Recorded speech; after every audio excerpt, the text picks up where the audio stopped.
Hey friends, it's Emily with Burlap Kitchen, and today I'm going to show you something really cute you can do with these slats from Lowe's and then also a little crate from Dollar Tree.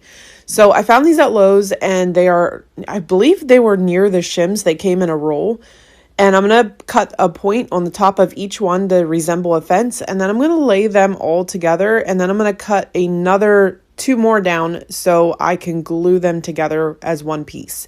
So now I'm just using another one of those little pieces to kind of space them, and my camera gave out, so I did use hot glue to glue that one on the top, and now I'm going to flip it over and glue one on the back. You want to do that because when we do the crate and glue the crate in place, you don't want it to bump out. So now that we have everything glued together, we're going to take some Waverly Antique Wax and a baby wipe, and we're just going to apply that to the front and back of this project to make sure it is nice and dry. And then we're going to also do the same thing to the crate. Now you don't have to antique wax inside the crate completely. I just did sort of around the top. Now I'm going to use some vintage white paint, and I'm going to use a chip brush, and I'm just going to dip my brush in the paint, offload it, and then apply it to the project to give it a dry brush look. I did do the front and back of this project, so I'm just painting it here. I tried to speed this up a little bit for you guys. And once that's done, make sure it is good and dry before moving on to the next step, which is the crate. So now I'm going to take this little wax candle and run it all over the crate. And then I found this really pretty cloudy day color at Hobby Lobby. It's a blue and it's so pretty. And I'm going to go ahead and paint that over top the crate that I just antique waxed and put regular wax over. So I'm just applying the paint. I like to do the long side and the short side, make sure they're dry, and then roll it up on the other side and do the other sides.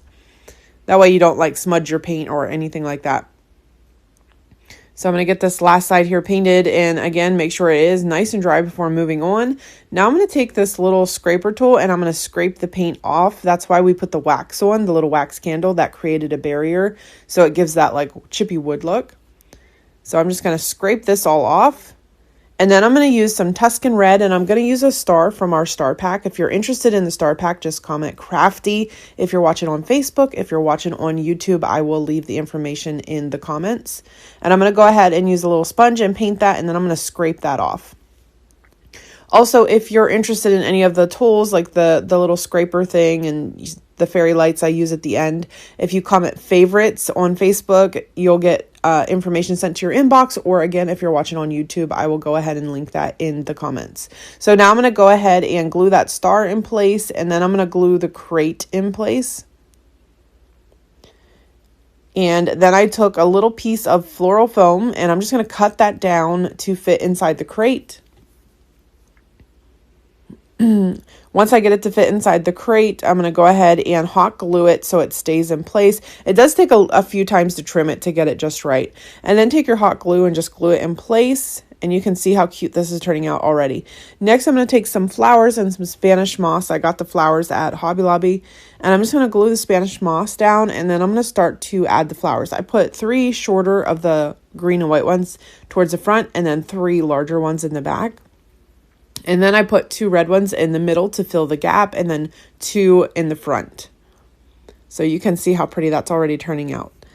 So I'm going to go ahead and finish up putting the flowers in. Once I get the flowers in, this is so pretty. I decided to add some lights, some fairy lights, and I'm just going to string those through this. And again, I did speed this up a little bit for you guys, but I did string it through, and I love, these are my favorite fairy lights because the back is so small. It's nice to like glue on back of projects.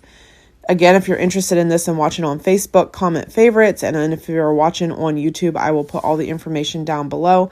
But this project turned out so cute. Let me know what you think and if you plan to give this one a try.